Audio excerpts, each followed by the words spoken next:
Here we are going to discuss all the relationship between various costs. I am going to start with average cost and marginal cost first. So, before starting with the relationships, please concentrate on the diagram. Both AC and MC curves are U-shaped curves, but first which curve you have to make is the AC curve, and the point where AC is constant, that is the minimum point of AC. From there MC cuts AC. So the diagram has to be very clear that both the curves are U-shaped curve. So first you have to make AC curve, then MC curve lies below it, and at the point where AC is constant, MC cuts and moves. Now, first point is AC falls when MC is less than AC. So you can see in the diagram also that AC is falling till this point, and till this point MC is less than AC. Am I clear? So whether MC falls or rises, if its value is less than AC, AC falls. I hope I am clear. So generally a question is asked that when AC falls, MC also falls. No, till this point you can see corresponding this point, both AC and MC are falling. But after this point, MC rises. AC still falls. Why? Because MC is less than AC. So the point till where MC is less than AC, AC falls. Clear? Next is AC constant when MC is equal to AC. So that means when MC gets equal to AC, that is the point where AC is minimum, it is constant. So MC cuts AC at its lowest or minimum or constant point. Next is the last, that is AC rises. You can see AC rises when MC is greater than or more than AC. So MC when becomes more than AC, that is the point from where AC rises. All the three relations are clear. After the three relations, you can also write the formula, because AC and MC both we derive from TC. So AC is TC upon Q and MC is TC n minus TC n minus 1. Next relationship is relationship between AC and AVC. Now, average cost and average variable cost, both these curves are U-shaped curves. And let's understand the diagram first. X-axis shows output, Y-axis shows all the cost which we are going to show in the diagram. We start with AFC. AFC is a rectangular hyperbola. We're going to make that. The point, then after AFC we are going to make AVC. AVC falls till the point it cuts AFC. The point where AFC cuts AVC is AVC's minimum point. After this point AVC rises.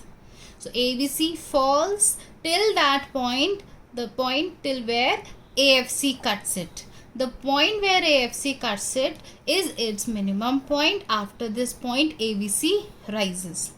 Then we make AC.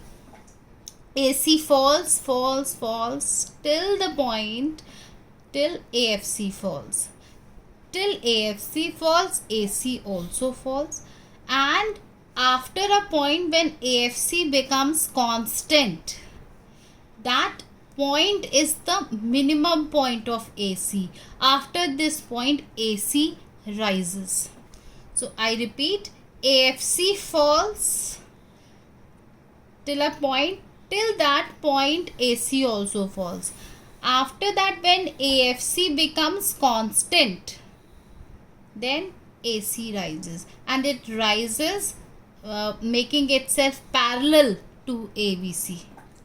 So AC falls till AFC falls. When AFC becomes constant, AC rises, and AC rises, it becomes parallel to AVC. Why? Because when AC is rising, you can see AC and AVC's difference that is AC minus AVC will be AFC. AFC is constant, therefore the difference will be constant, making the two curves parallel at the end.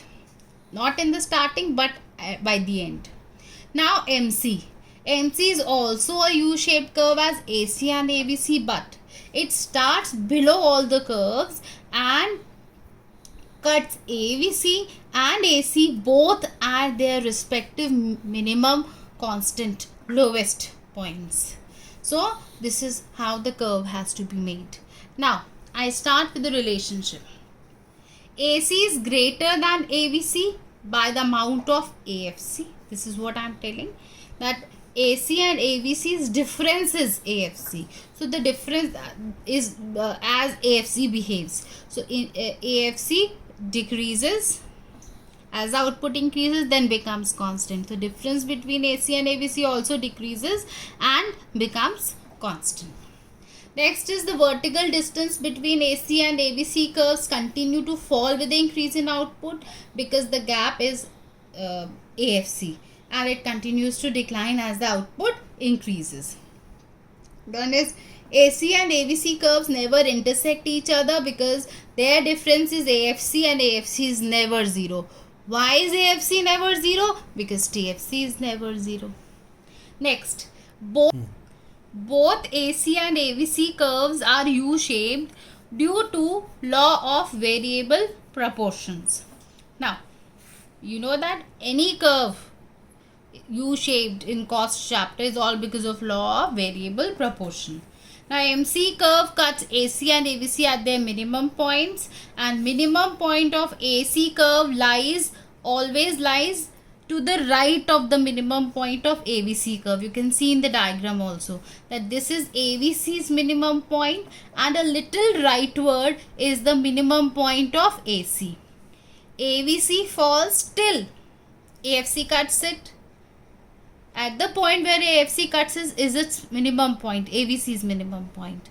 But after this point, you can see AFC is still falling. So AC falls till AFC falls, and the point till where AFC falls is the point that is the minimum point of AC. After this, when AFC becomes constant, then after this point AC rises. So AC's minimum point is always a little rightward to the minimum point of AVC. I hope I am clear. Now the next relationship is of TC and MC. Now again I will begin with the diagrams first.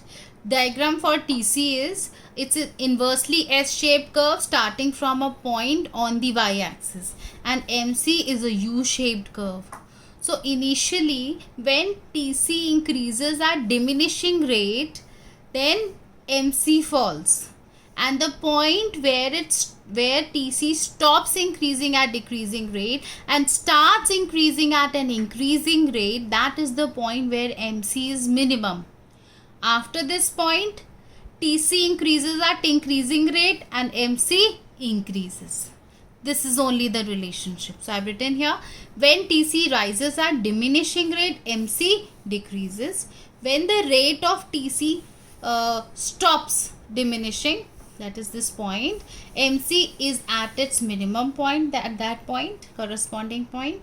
When TC rises at increasing rate, then MC increases. And the last point can be the formula that MCN equals to TCN minus TCN minus 1. Now we discuss the last relationship, that is relationship between TVC and MC.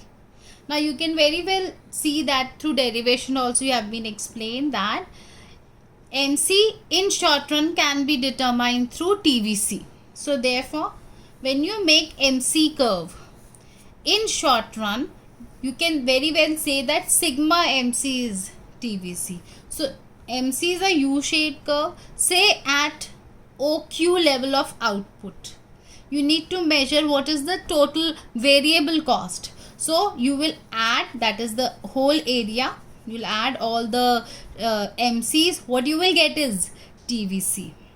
I hope I am clear. So I have written here MC is addition to TVC, when one more unit of output is produced. So TVC can be obtained as summation of MCs of all the units produced. So at OQ level of output, TVC is equal to the shaded area, that is OPLQ. This is TVC, which is also known as sigma MC. I hope I am clear.